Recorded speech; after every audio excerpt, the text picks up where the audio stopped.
السلام علیکم ورحمۃ اللہ وبرکاتہ۔ محترم عزیزوں اور دوستو، اللہ رب العزت کا بہت بڑا احسان اور کرم ہے کہ اللہ رب العزت نے ہم سب کو اسلام جیسی عظیم دولت اور نعمت سے نوازا ہے۔ اسلام وہ مذہب ہے جس نے ہر شخص کو اس کا حق عطا کیا، ہر شخص کو اس کی اپنی پہچان دی ہے۔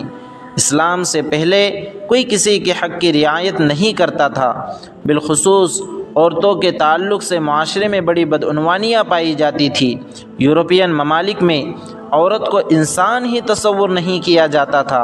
ہمارے اس دیش میں بہت سے مذاہب میں شوہر کے مرنے پر عورت کو زندہ جلا دیا جاتا تھا۔ زمانہ جاہلیت میں عرب میں جب کسی کے یہاں پر بیٹی اور بچی پیدا ہوتی تو وہ اسے اپنے لیے عار سمجھتا، شرمندگی کی چیز سمجھتا، اور بہت سے لوگ تو اپنی معصوم بیٹیوں کو، بچیوں کو زندہ درگور کر دیا کرتے تھے، زندہ دفن کر دیا کرتے تھے۔ قرآن کریم میں اللہ رب العزت نے ان کے اس فعل کا ذکر کیا ہے۔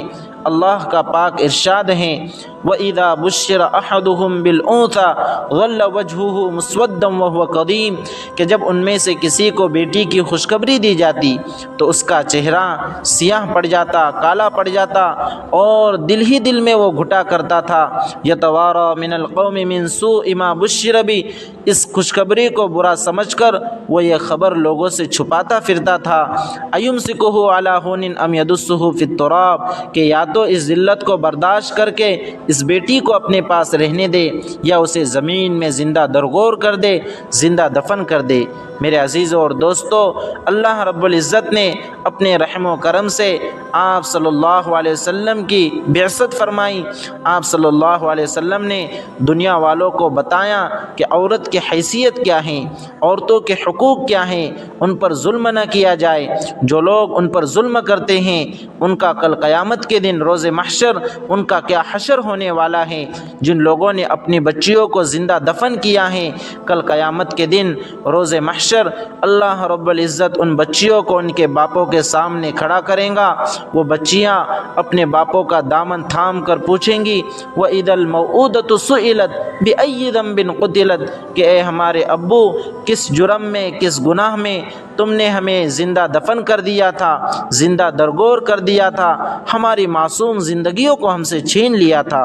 میرے عزیزوں اور دوستو، حقیقت یہ ہے کہ اولاد اللہ پاک کی بہت بڑی نعمت ہے، خواہ بیٹا ہو یا بیٹی۔ اصل اولاد کا نیک ہونا ہے، صالح ہونا ہے۔ یہ سوچ اسلامی نہیں ہے کہ بیٹا بہترین ہے اور بیٹی صرف بہتر ہے۔ اگر اسلامی تاریخ کو دیکھا جائے تو اسلامی معاشرے میں، جو کہ حضور اقدس صلی اللہ علیہ وسلم کا دور تھا، بیٹی کو بڑی ترجیح دی جاتی تھی۔ حضور اقدس صلی اللہ علیہ وسلم نے فرمایا، جس نے 2 بچیوں کی جوان ہونے تک پرورش کی، میں اور وہ ان 2 انگلیوں کی طرح اکٹھے ہوں گے۔ اور آپ صلی اللہ علیہ وسلم نے انگلیوں کو ملایا۔ حضور اقدس صلی اللہ علیہ وسلم کا پاک ارشاد ہے، جس کسی کی لڑکی ہو پھر وہ اسے نہ زندہ دفن کرے، نہ اس کی توہین کرے، اور نہ لڑکے کو اس پر ترجیح دے، اللہ تعالیٰ اسے جنت میں داخل کرے گا۔ بیٹی کو حضور اقدس صلی اللہ علیہ وسلم نے رحمت کہا ہے۔ آپ صلی اللہ علیہ وسلم نے فرمایا، جب باپ گھر کوئی چیز لے کر جائے تو بچوں میں سے پہلے بیٹی کو دے۔